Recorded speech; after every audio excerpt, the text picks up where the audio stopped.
नमस्कार दोस्तों, मैं प्रशांत सिंह। आज हम चर्चा करने जा रहे हैं कि कुंडली में कौन सा ऐसा ग्रह होता है जो बाधक होता है।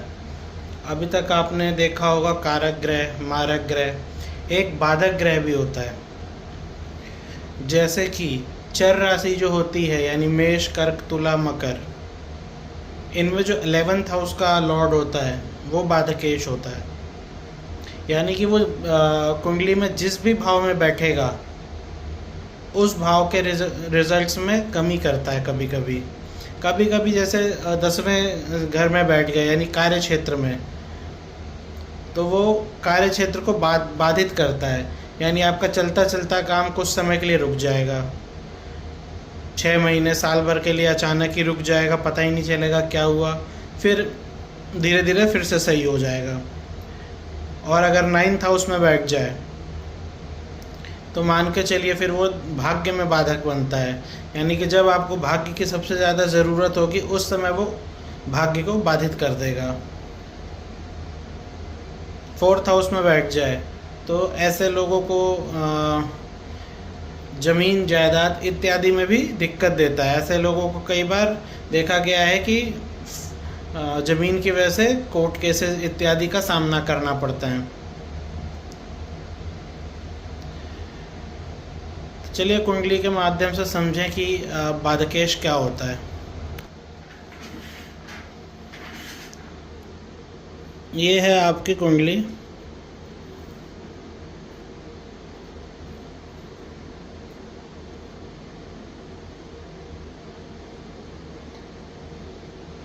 अब अगर 1 नंबर मेष राशि का देखें, चर का 1 2 3 4 5 6 7 8 9 10 11 12, तो इस कुंडली के लिए शनिदेव हो गए बाधकेश। शनिदेव जिस हाउस में अगर अपने ही घर में बैठे हैं तो बहुत ज़्यादा इशू नहीं देंगे, यानी 10th और 12th में, पर लगन में बैठ गए तो यहाँ शनिदेव नीच के भी होते हैं, इस कुंडली के बाधक भी हैं। अगर बैठ गए तो कोई ये बोले कि यार प्रोफेशन और लाभ भाव का स्वामी बैठा है, बहुत अच्छा ही हो गए, पर वो वहाँ पे बाधकेश का भी काम करेंगे। तो आपको ब्रेन रिलेटेड इश्यूज़, साइनस के रिलेटेड इश्यूज़, कुछ सांस के रिलेटेड इश्यूज़ हो गए, और आपके लंबे रोग देने में सक्षम हो जाते हैं।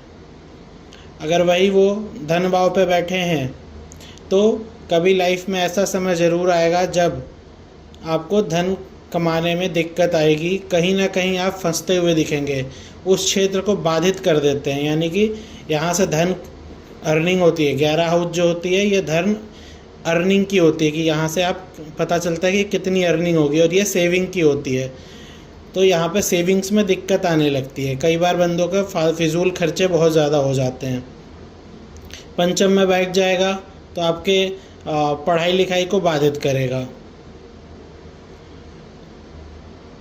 छठे में बैठ गया तो आपको छोटी मोटी बीमारियां भी देगा, और कई बार ऐसे लोगों को कंपटीशन निकालने में भी दिक्कत होता है। खैर शनिदेव 6th हाउस में बहुत अच्छा रिजल्ट देते हैं, पर फिर भी बाधकेश हैं तो कभी कभी दिक्कत ज़रूर देंगे। उसी तरह कुंडली के किसी भी भाव में 10वें में बैठे हैं, 11वें में, तो आपको बहुत ज़्यादा दिक्कत नहीं देंगे, क्योंकि उनका खुद का भाव है,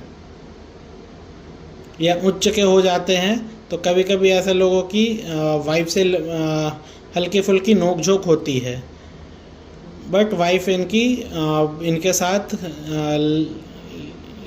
लंबा कैरियर्स, मतलब लंबा लाइफ टाइम के लिए इनके साथ रहती हैं। वाइफ इनके प्रति समर्पित भी रहती हैं। तो इस तरह देखा जाता है कि बाधकेश का रोल। अब उसी तरीके से बाकी कर्क लगन, तुला लगन, मकर लगन, ये सब चर लगन है। इनके लिए 11th हाउस, यानी ये जो हाउस है इसका जो स्वामी होगा वो होगा आपका बाधकेश। इसके बाद आता है स्थिर लगन। स्थिर लगन आपका कौन कौन सा होता है? तो स्थिर लगन होता है वृषभ, सिंह, वृश्चिक और कुंभ। तो इनके जो स्वामी का जो ये इनमें जो बाधकेश होता है वो होता है 9th हाउस। अब आप कहेंगे 9th हाउस तो भाग्य का होता है, भाग्य का होता है, लेकिन उसे बाधक की संज्ञा भी दी गई है। उदाहरण के तौर पे 2 नंबर की कुंडली बना लेते हैं।